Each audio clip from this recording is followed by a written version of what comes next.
ഓം നമോ ഭഗവതേ വാസുദേവായ. നാരായണം നമസ്കൃത്യ നരം ചൈവ നരോത്തമം ദേവീം സരസ്വതിം വ്യാസം തതോ ജയമുദിരയേ. ഹേ കൃഷ്ണ കരുണാ സിന്ധു ദീനബന്ധു ജഗത്പതേ ഗോപേശ ഗോപികാ കാന്ത രാധാകാന്ത നമോസ്തുതേ. തപ്ത കാഞ്ചന ഗൗരാംഗീ രാധേ വൃന്ദാവനേശ്വരി വൃഷഭാനുസുതേ ദേവി പ്രണമാമി ഹരിപ്രിയേ. ജയ ശ്രീ കൃഷ്ണ ചൈതന്യ പ്രഭു നിത്യാനന്ദ ശ്രീ അദ്വൈത ഗദാധര ശ്രീവാസദി ഗൗരഭക്തവൃന്ദ. ഹരേ കൃഷ്ണ കൃഷ്ണ കൃഷ്ണ ഹരേ ഹരേ, ഹരേ രാമ രാമ രാമ ഹരേ ഹരേ. ഹരേ കൃഷ്ണ. എല്ലാ ഭക്തജനങ്ങൾക്കും എൻ്റെ വിനീതമായ പ്രണാമം. വൈശാഖമാസമാണ്. ഭഗവാന്റെ അനേകം ലീലകൾ നടന്ന മാസമാണ് വൈശാഖമാസം. അതായത് ഒരു ആത്മീക വ്യക്തിയെ സംബന്ധിച്ചിടത്തോളം എല്ലാ ദിവസവും എല്ലാ മാസവും നല്ലത് തന്നെയാണ്. എല്ലാം ഉചിതമായതും ഉയർന്നതായതും സമയം തന്നെയാണ്. പിന്നെന്താ, നമ്മൾ വൈശാഖ മാസത്തിനൊരു പ്രത്യേകത, കാർത്തിക മാസത്തിനൊരു പ്രത്യേകത.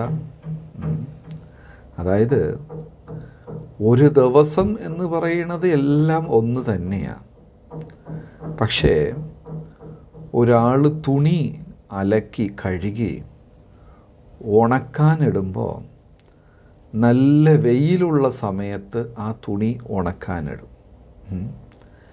രാത്രി കൊണ്ടുപോയി ഉണക്കാനിടില്ല. സന്ധ്യയ്ക്കോ ഇരുട്ടിയതിന് ശേഷമോ ഉണക്കാനിടില്ല. നല്ല പകൽ വെയിലുള്ള സമയത്ത് ഉണക്കാനിടും. അത് തുണി ഉണങ്ങിക്കിട്ടാൻ അനുയോജ്യമായ സമയമാണ്. അതേപോലെ ഒരു വർഷത്തിൽ 12 മാസമുണ്ടെങ്കിൽ എല്ലാം ഒരുപോലെ തന്നെയാണ്.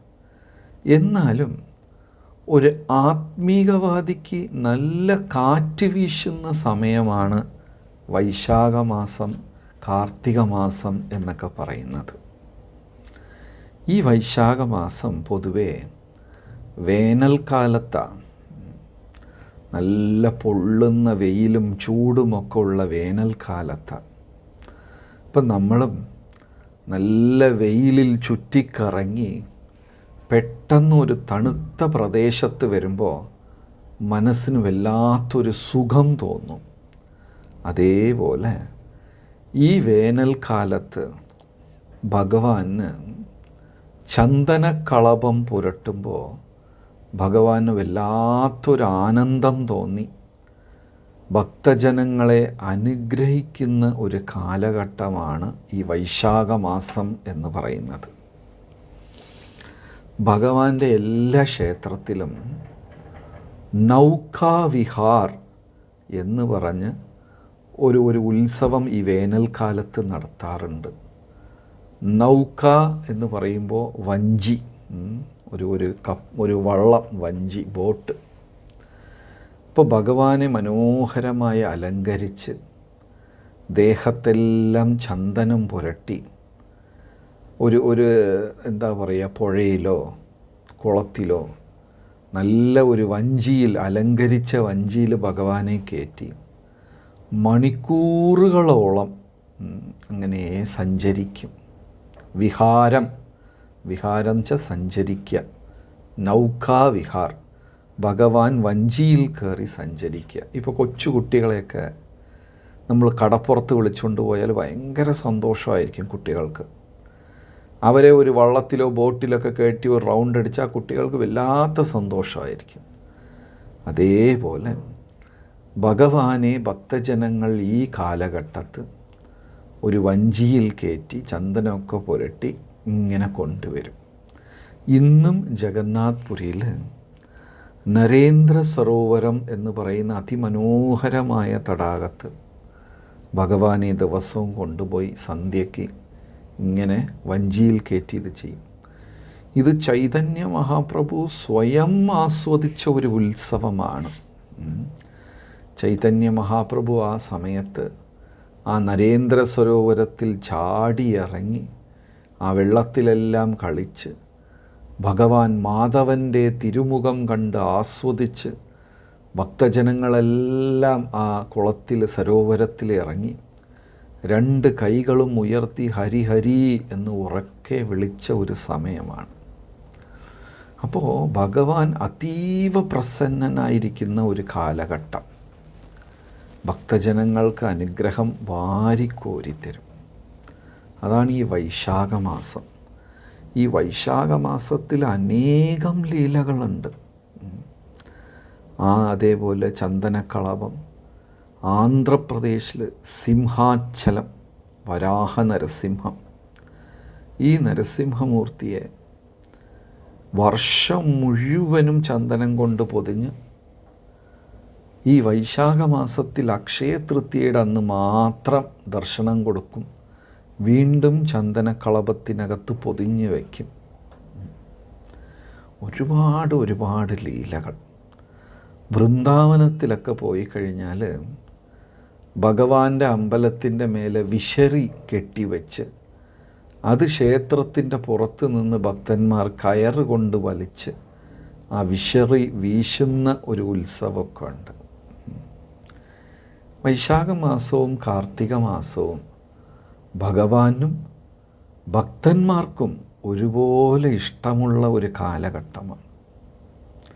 ഈ വൈശാഖ മാസത്തിലാണ് നരസിംഹ ഭഗവാനും അവതരിച്ചത്.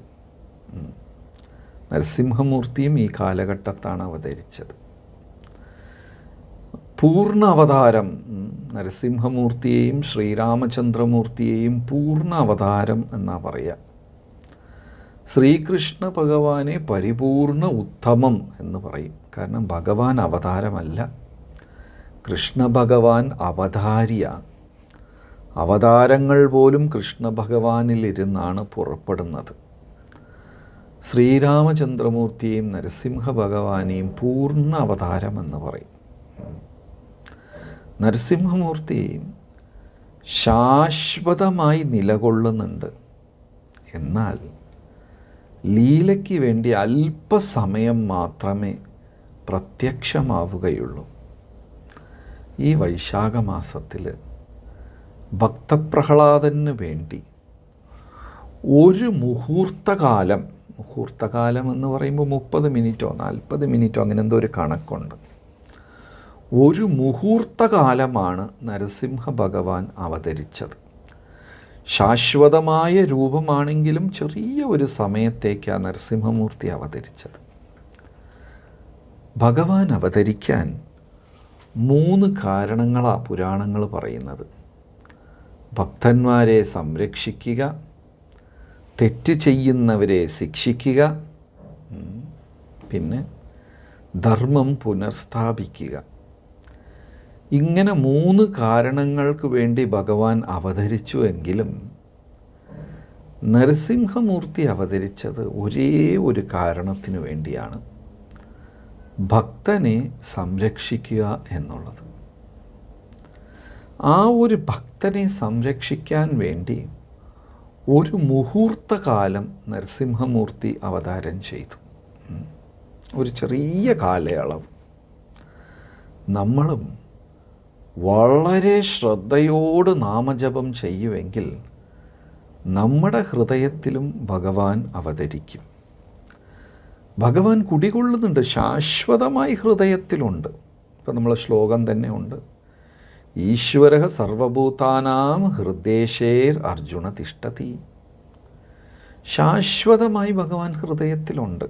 പക്ഷേ നമുക്ക് ആ ഭഗവാനെ ബോധ്യപ്പെടും, അനുഭവപ്പെടും, സാക്ഷാത്കരിക്കാൻ സാധിക്കും. എങ്ങനെയാണോ നരസിംഹമൂർത്തി ശാശ്വതമായി ഉണ്ട്. പക്ഷെ ഭക്തപ്രഹ്ലാദൻ്റെ ഭക്തി കാരണം ഒരു മുഹൂർത്ത കാലയളവ് എല്ലാവർക്കും നരസിംഹമൂർത്തിയെ കാണാൻ സാധിച്ചു. ഹിരണ്യകശിപു ഉൾപ്പെടെ. എന്ത് ഭാഗ്യമാണ് ഹിരണ്യകശിപു ചെയ്തത്!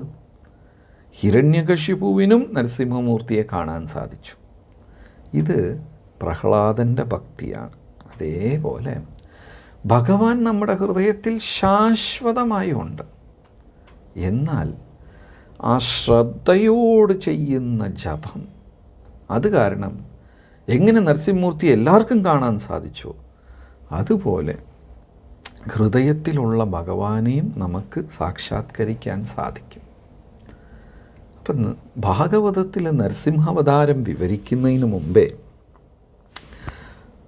പ്രഹ്ലാദൻ്റെ ഭക്തിയാണ് അവിടെ വിവരിച്ചിട്ടുള്ളത്. എന്ത് മനോഹരമായ പറയുന്നത് പ്രഹ്ലാദൻ്റെ ഭക്തി! നിസ്വാർത്ഥത, സ്വാർത്ഥതയേ ഇല്ല. പിന്നെ എല്ലാവരുടെയും നന്മയ്ക്ക് വേണ്ടിയുള്ള പ്രാർത്ഥന, ക്ഷമിക്കാനുള്ള മനോഭാവം, ഭഗവാന്റെ അടുത്ത് ദൃഢമായുള്ള വിശ്വാസം. ഇവിടെ ചില വിഷയം നമുക്ക് മനസ്സിലാക്കാൻ പറ്റും. ആദ്യത്തത്, പ്രഹ്ലാദന് സത്സംഗമേ ഇല്ലായിരുന്നു. നമ്മളെല്ലാം ആഴ്ചതോറും സത്സംഗത്തിൽ പങ്കെടുക്കുന്നു. അത് ഓൺലൈനിൽ കൂടെയും അല്ലാതെ നേരിട്ടും. നമുക്കൊരു 3 മാസം 2 മാസം സത്സംഗത്തിൽ പങ്കെടുത്തില്ലെങ്കിൽ നമ്മുടെ ഭക്തിയെല്ലാം താഴോട്ട് പോകും. പക്ഷെ പ്രഹ്ലാദന് ആരാ സത്സംഗം കൊടുത്തത്? അല്ലെങ്കിൽ പ്രഹ്ലാദൻ ഏത് സത്സംഗത്തിൽ ബന്ധപ്പെട്ടു? പ്രഹ്ലാദൻ്റെ ഉള്ളിൽ ആ ഒരു ഭക്തിക്ക് യാതൊരു കുറവുമില്ലാതെ ഉണ്ടായിരുന്നു. നിരന്തരം ഭഗവാനുമായിട്ട് ബന്ധമുണ്ടായിരുന്നു പ്രഹ്ലാദന്. വെളിയിൽ ബാഹ്യമായിട്ട് ഒരു ഭക്തൻ പോലും കൂടെയില്ല.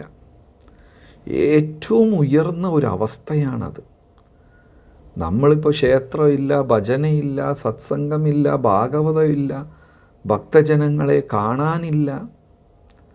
ഇങ്ങനെയൊക്കെ ആയിപ്പോയാൽ നമ്മുടെ ഭക്തി അങ്ങ് താഴോട്ട് പോകും.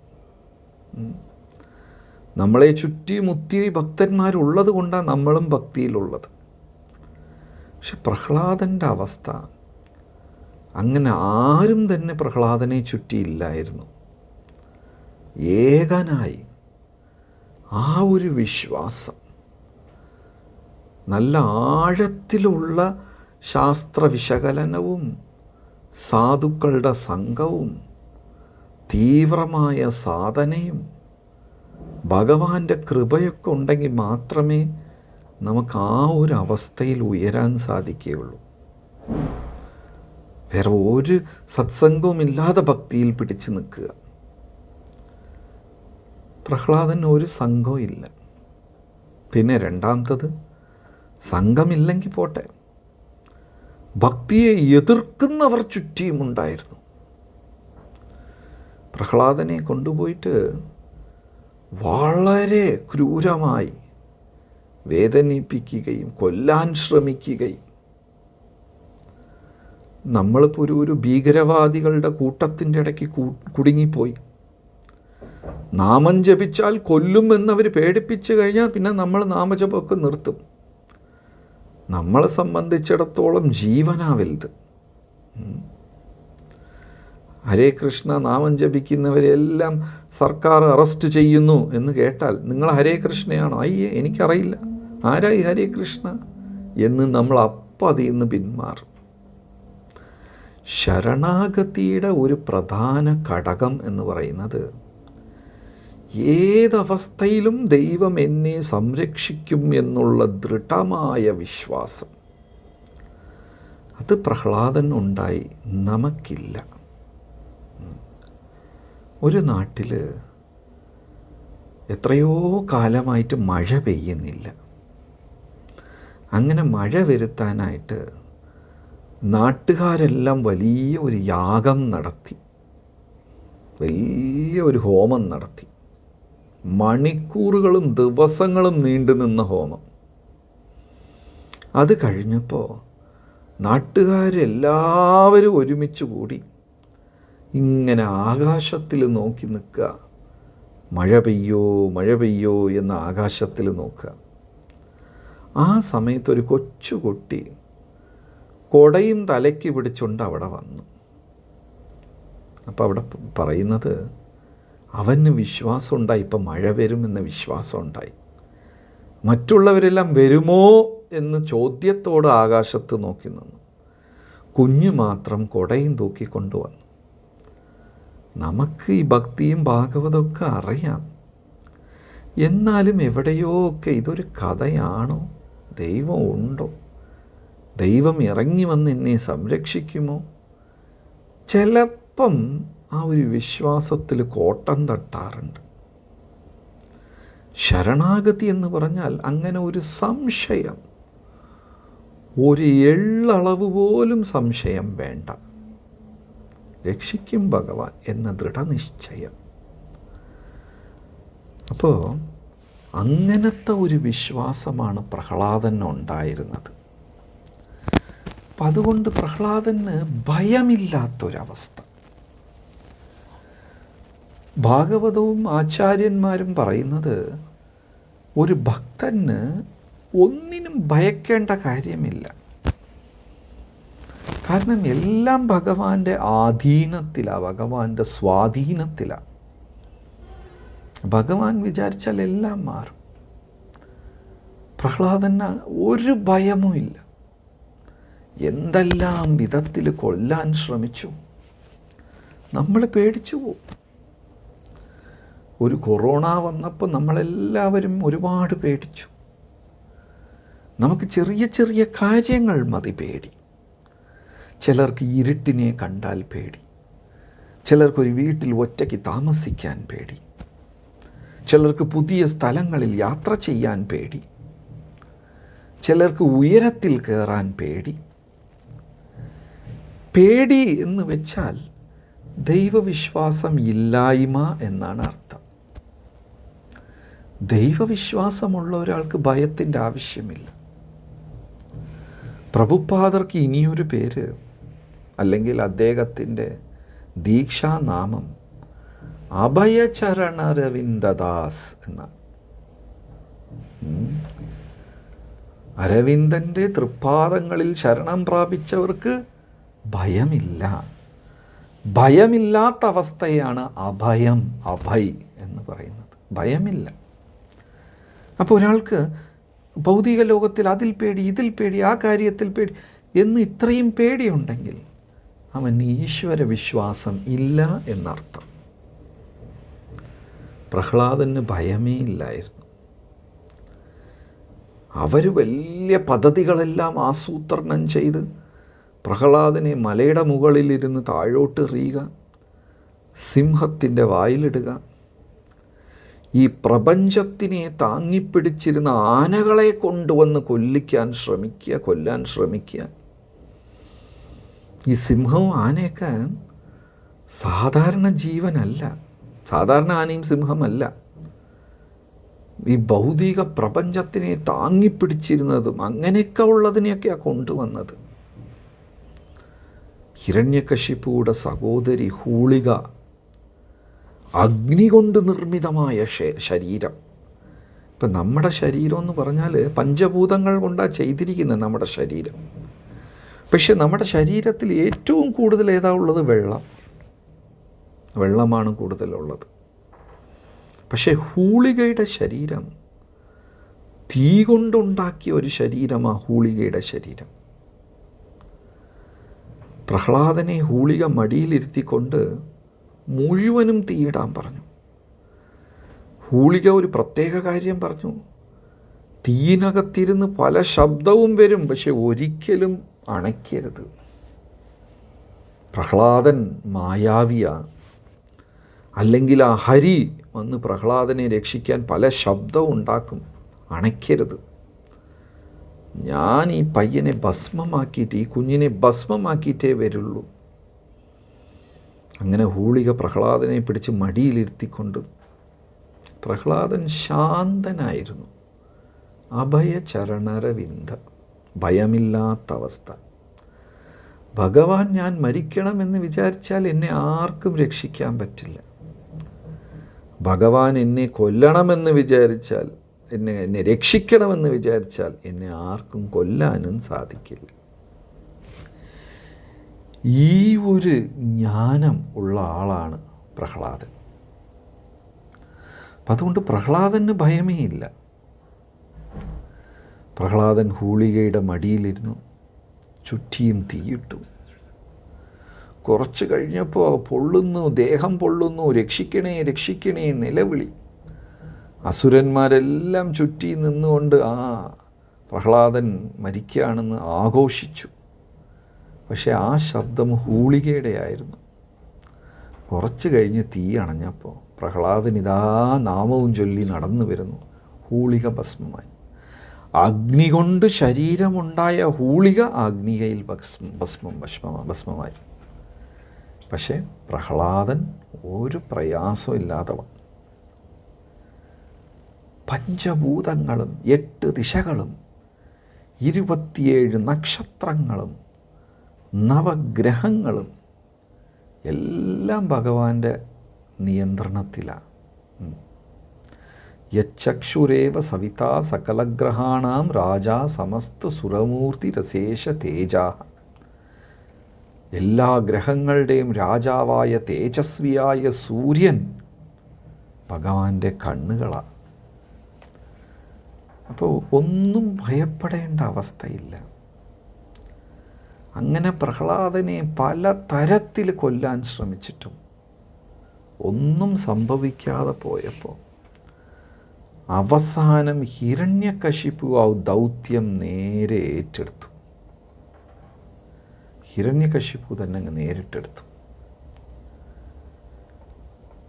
ആള് വിഷമൊക്കെ കൊണ്ടുവന്ന് കൊടുത്തു മകന്. അച്ഛൻ തരുന്നത് വിഷമാണ് എന്ന് പൂർണ്ണമായി മനസ്സിലാക്കിയിട്ട് പോലും അമൃതം കുടിക്കുന്നത് പോലെ കുടിച്ചു. മഹാദേവൻ വിഷം കുടിച്ചു. ഈ മഹാത്മാക്കളെ ഇതൊന്നും ബാധിക്കത്തില്ല. സുഖദുഃഖം, ലാഭനഷ്ടം, ജയം പരാജയം, ഇതൊന്നും മഹാത്മാക്കളെ ബാധിക്കത്തില്ല.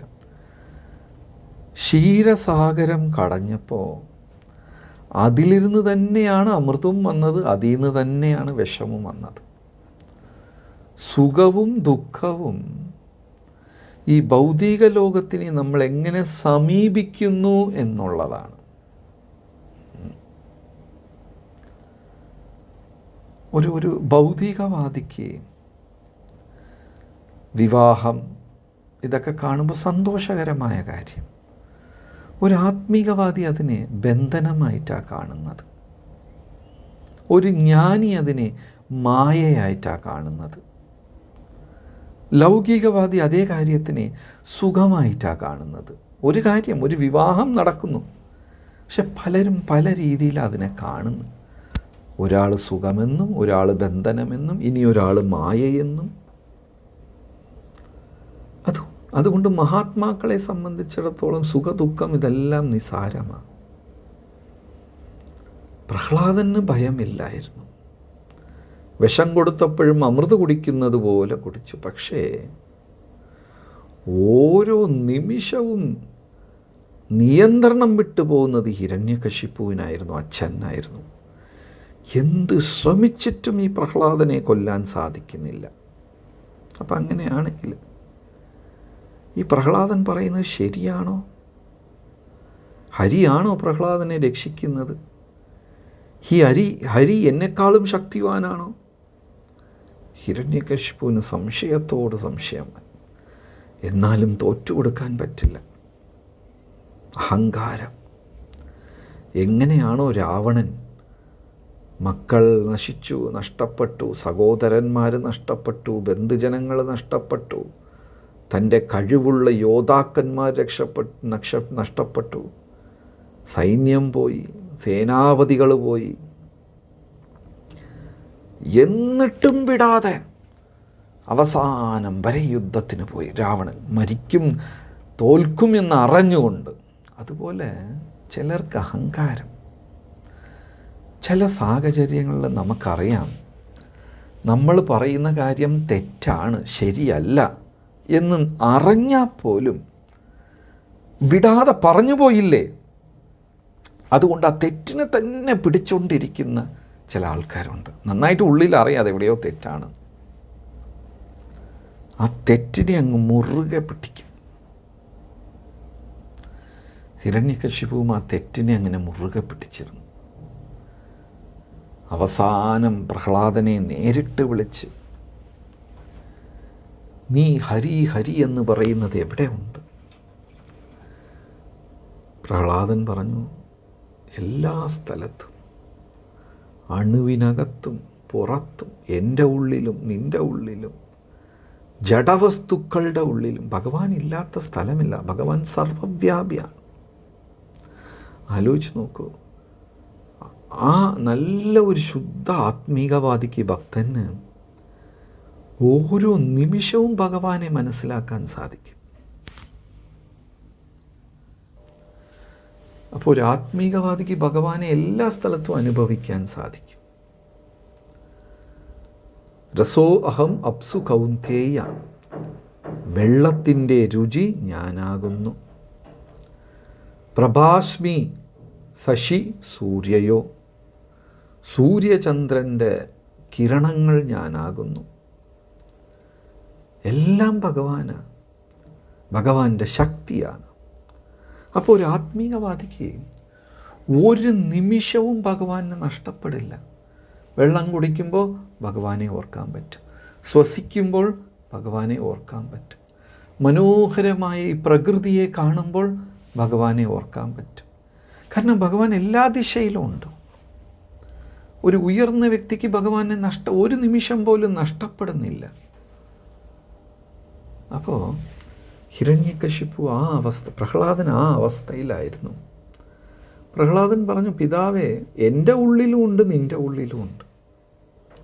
പക്ഷെ ഇത് പറയും തോറും ഈ സത്യം അംഗീകരിക്കാൻ പറ്റുന്നില്ല.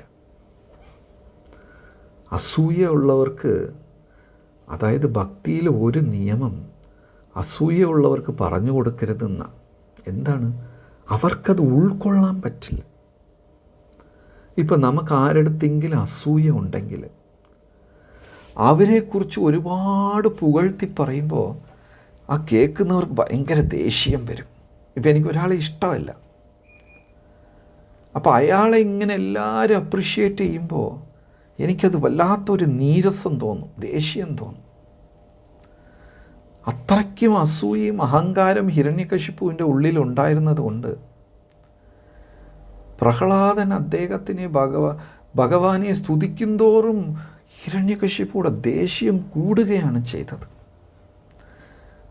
ദേഷ്യം കൂടിക്കഴിഞ്ഞാൽ സ്വാഭാവികമായിട്ടും അജ്ഞതയിൽ പോകും, ഇഗ്നറൻസ്, അന്ധകാരത്തിൽ പോകും. അന്ധകാരത്തിൽ പോയാൽ പിന്നെ മതം പിടിക്കും തലയ്ക്ക്. ക്രോധാത് ഭവതി സമ്മോഹ, സമ്മോഹ സ്മൃതിവിഭ്രമ, സ്മൃതിഭ്രംശാത് ബുദ്ധിനാശോ, ബുദ്ധിനാശാത് പ്രണശ്യതി. ദേഷ്യം വന്നാൽ ഒരു തരത്തിലുള്ള ഭ്രാന്ത്, ജീവിതം നശിപ്പിച്ചാളെ. ഭഗവാനെ കൊല്ലണമെന്ന് വിചാരിച്ച് പോയി ചെന്ന് തൂണിലടിച്ചു. പ്രഹ്ലാദൻ പറഞ്ഞു, തൂണിലും ഉണ്ട്, അടിച്ച്. ഭയാനകമായ ശബ്ദത്തോട് തൂണും പിളർന്നുകൊണ്ട് നരസിംഹമൂർത്തി പുറത്തു വന്നു. 1000 കൈകൾ. ഭാഗവതം പറയുന്നു, കൂർത്ത നഖങ്ങളും തീനാളങ്ങളും. വല്ലാത്തൊരവസ്ഥയിലാണ് നരസിംഹമൂർത്തി, ഭയാനകമായ അവസ്ഥയിൽ. ഇത് കണ്ടിട്ട് ഹിരണ്യകശിപുവിടെ 1000കണക്കിലുള്ള കാവൽക്കാരന്മാർ, സൈന്യം നരസിംഹമൂർത്തിയെ ആക്രമിച്ചു. നരസിംഹമൂർത്തി വെറും നഖം കൊണ്ട് അവരെല്ലാം കൊന്നു എന്നാണ് പറയുന്നത്. വെറും നഖം കൊണ്ട് എല്ലാവരെയും. പിന്നെ ഹിരണ്യകശിപു കുറച്ചു നേരം ഹിരണ്യകശിപുവിനെ തട്ടിക്കളിച്ചു. അത് കഴിഞ്ഞ് അകൃത്യസന്ധ്യ നേരം, കാരണം എത്ര ബുദ്ധി ഉപയോഗിച്ചാണ് ഹിരണ്യകശിപു ആ വരം നേടിയത്. എന്നെ അകത്ത് കൊല്ലരുത്, പുറത്ത് കൊല്ലരുത്, മേലെ കൊല്ലരുത്, താഴെ കൊല്ലരുത്, മനുഷ്യൻ കൊല്ലരുത്, അസുരം കൊല്ലരുത്. നമ്മുടെ എല്ലാവരുടെ ബുദ്ധിശക്തിക്കും അപ്പുറത്താണ് ദൈവത്തിൻ്റെ ബുദ്ധി. ഇവിടെയാണ് ഈ നിരീശ്വരവാദികൾ പറയുന്നത് മുഴുവനും തെറ്റായി പോകുന്നത്. ദൈവമുണ്ടോ? ഇപ്പോൾ ആധുനിക ശാസ്ത്രം, മോഡേൺ സയൻസ്, അല്ലെങ്കിൽ പുതിയ തലമുറ, യങ് ജനറേഷൻ ദൈവത്തിനെ അംഗീകരിക്കാതിരിക്കുക, അതാണ് അവരുടെ ഫാഷൻ. ചെറുപ്പക്കാരുടെ ഇടയ്ക്കെല്ലാം നിൻ്റെ വിശ്വാസം എന്താണ്? I M N atheist. വളരെ പ്രൗഡായിട്ട് പറയും, ഞാനൊരു നാസ്തികനാണ്, എനിക്ക് ദൈവവിശ്വാസമില്ല. കാരണം ദൈവത്തിനെ സയൻസ് പ്രൂവ് ചെയ്തിട്ടില്ല എന്നൊക്കെ പറയും. ദൈവത്തിലിരുന്നാണ് ഈ സയൻസും ഉത്ഭവിച്ചത്. കാരണം എത്രയോ വലിയ ശാസ്ത്രജ്ഞന്മാർ, ആര്യഭട്ട, ഭാസ്കര, പിന്നെ ഐൻസ്റ്റീൻ, പാശ്ചാത്യ ശാസ്ത്രജ്ഞന്മാർ എല്ലാവരും അവസാനം ദൈവമുണ്ട് എന്ന് സമ്മതിച്ചു. ആറ്റം ബോംബ് കണ്ടുപിടിച്ച ഓപ്പൻഹൈമർ അവസാനം ദൈവത്തിനെ സമ്മതിച്ചു. ശരിക്കുമുള്ള ഒരു സയൻറ്റിസ്റ്റ് ആണെങ്കിൽ അവൻ ഇത് കണ്ടുപിടിച്ച് അവസാനം ദൈവത്തിൽ ചെന്ന് ശരണം പ്രാപിക്കും. ആ സത്യത്തിനെ കവിഞ്ഞൊരു സത്യമില്ല എന്ന്. എത്ര ബുദ്ധിയോടാ ഹിരണ്യകശിപു കണ്ടീഷൻസ് വെച്ചത്. ഹിരണ്യകശിപു ബ്രഹ്മാവിൻ്റെ അടുത്ത് ചോദിച്ചു, എനിക്ക് മരണമില്ലാത്തൊരവസ്ഥ വേണം, ഞാൻ മരിക്കാൻ പാടില്ല. ബ്രഹ്മാവ് പറഞ്ഞു, നിന്നെ സൃഷ്ടിച്ച ഞാൻ പോലും ഒരു ദിവസം മരിക്കും. അപ്പം തന്നെ ഹിരണ്യകശിപു മനസ്സിലാക്കണമായിരുന്നു, ഹരിയാണ്, ദൈവമാണ് ഏറ്റവും വലുത്. മനസ്സിലായില്ല. അത്ര നിയമങ്ങൾ വെച്ച് അതെല്ലാം ലംഘിച്ചുകൊണ്ട് നരസിംഹമൂർത്തി പ്രത്യക്ഷമായി ഹിരണ്യകശിപുവിനെ കൊന്നു. ആ ഒരു ഉഗ്ര അവസ്ഥയിൽ എല്ലാവരും പേടിച്ചു പോയി.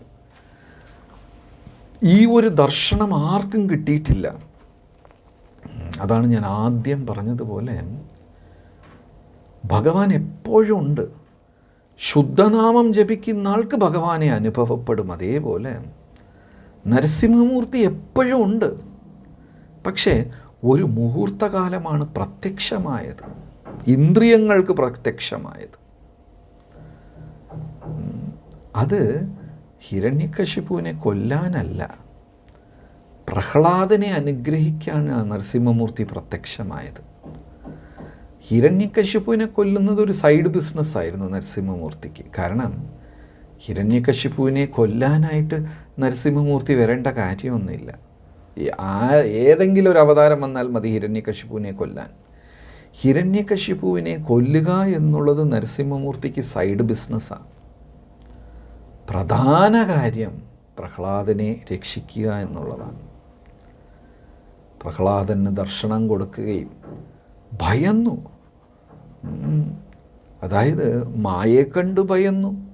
മായയെ തോൽപ്പിച്ച ഭഗവാൻ വന്നപ്പോൾ ഭഗവാനെയും കണ്ടു ഭയന്നു. എല്ലാവരും ഭയന്നു ഓടി. പ്രഹ്ലാദൻ മാത്രം അടുത്ത് ചെന്നു. കാരണം ഭാഗവതം പറയുന്നു, ഹൃദയത്തിലിരുന്ന ലക്ഷ്മിദേവി വരെ ഇറങ്ങിപ്പോയെന്ന. പ്രഹ്ലാദൻ മാത്രം ഭയമില്ലാതെ ഭഗവാന്റെ അടുത്ത് ചെന്നു. ഭഗവാൻ മടിയിലെടുത്ത് വെച്ചു. അപ്പോഴാണ് പ്രഹ്ലാദൻ ഏറ്റവും ഉയർന്ന ഒരു മംഗളകരമായ ഒരു സ്വഭാവം പ്രകടിപ്പിച്ചത്. പ്രഹ്ലാദൻ പറഞ്ഞു, നരസിംഹ ഭഗവാനെ, മൂർഖനായ എൻ്റെ പിതാവ് ചെയ്ത മണ്ടത്തരത്തിനെ ക്ഷമിച്ച് എൻ്റെ പിതാവിനെ രക്ഷിക്കുക. അതായത് ഇതാണ് ശരിക്കുമുള്ള ഒരു വൈഷ്ണവ ഗുണം. നമ്മളെ ആരാണോ ഏറ്റവും അധികം ദ്രോഹിച്ചത്, ആ ഏറ്റവും അധികം ദ്രോഹിച്ച ആൾക്ക് വേണ്ടി പ്രാർത്ഥിക്കുക വലിയൊരു കാര്യമാണ്. നമുക്കൊക്കെ അവരെ മുഖം അല്ലെങ്കിൽ ഇത് മനസ്സിൽ വരുംതോറും ദേഷ്യം കൂടുകയേ ഉള്ളൂ. പക്ഷേ ഏറ്റവും അധികം ദ്രോഹിച്ച ആൾക്ക് വേണ്ടി പ്രാർത്ഥിക്കുക, അതാണ് യഥാർത്ഥ ഒരു വൈഷ്ണവ ഫർഗിവ്നെസ്, ക്ഷമിക്കുക. അത് ഭഗവാന് വല്ലാതെ ഇഷ്ടപ്പെട്ടു. പ്രഹ്ലാദൻ പ്രാർത്ഥിക്കുക, തനിക്ക് വേണ്ടി പ്രാർത്ഥിച്ചല്ല, തൻ്റെ പിതാവിന് വേണ്ടി പ്രാർത്ഥിച്ചു. നരസിംഹമൂർത്തി പറഞ്ഞു, പ്രഹ്ലാദ, നീ ഇത് ചോദിക്കേണ്ട കാര്യമേ ഇല്ല. ഒരു പരമ്പരയിൽ ഒരാൾ ശുദ്ധഭക്തനായി കഴിഞ്ഞാൽ അവൻ്റെ 3 തലമുറ ഞാൻ രക്ഷിക്കും. നിനക്ക് വേണ്ടി ആ 3നെ 7 ഞാൻ വർദ്ധിപ്പിച്ചു തരാം. 7 തലമുറ വളരെ ഇമ്പോർട്ടൻ്റ്. നമ്മളെല്ലാം ഭക്തിയിൽ വരുന്നത് നമുക്ക് മാത്രമല്ല. യഥാർത്ഥത്തിൽ എനിക്ക് എൻ്റെ മക്കൾക്ക് എന്തെങ്കിലും നല്ലത് ചെയ്യണോ, എൻ്റെ പൂർവികർക്ക് ഞാൻ നല്ലത് ചെയ്യണോ, എൻ്റെ കുടുംബാംഗങ്ങൾക്ക് ഞാൻ നല്ലത് ചെയ്യണോ എന്ന ഭക്തിയിൽ വരണം. ഇതാണ് നമ്മൾ അവർക്ക് ചെയ്യുന്ന ഏറ്റവും ഉയർന്ന നന്മ. നരസിംഹമൂർത്തി അത് സ്ഥാപിച്ചു. പ്രഹ്ലാദ, നിന്നെപ്പോലെ ഒരു ശുദ്ധഭക്തനായി കഴിഞ്ഞാൽ ആ പരമ്പര മുഴുവനും രക്ഷപ്പെടും, 7 തലമുറ രക്ഷപ്പെടും എന്ന് പറഞ്ഞ് അനുഗ്രഹിച്ചു. അങ്ങനെ നമ്മളും ഭക്തി ചെയ്യുന്നത് ഒരുപാട് ഗുണം ചെയ്യും മറ്റുള്ളവർക്കും എല്ലാവർക്കും വേണ്ടി. വലിയ ഒരു ഭാഗ്യമാണ് നമുക്ക് ഈ ജന്മത്തിൽ നാമം അറിയാനും പ്രഭുപാദരെ തിരിച്ചറിയാനും ഭക്തി അറിയാനും ഇതൊക്കെ സാധിച്ചത് നമ്മൾ ചെയ്ത വലിയ ഭാഗ്യം. നാമം തുടർന്ന് നമ്മൾ ജപിക്കണം. ഈ വൈശാഖ മാസത്തിൽ ഭഗവാൻ ഏറ്റവും കുളിർന്ന് പ്രസന്നനായിരിക്കുന്ന ഒരു കാലഘട്ടം. നമുക്ക് മറ്റുള്ളവർക്ക് വേണ്ടിയും പ്രാർത്ഥിക്കാം. നമ്മളെ ഏറ്റവും അധികം വേദനിപ്പിച്ചവർക്ക് വേണ്ടി പ്രാർത്ഥിക്കാൻ പറ്റും. അതൊക്കെ ചെയ്യുമ്പോൾ തന്നെ ഉള്ളിൽ ഒരു വല്ലാത്ത തൃപ്തി നമുക്ക് അനുഭവപ്പെടും. ഹരേ കൃഷ്ണ.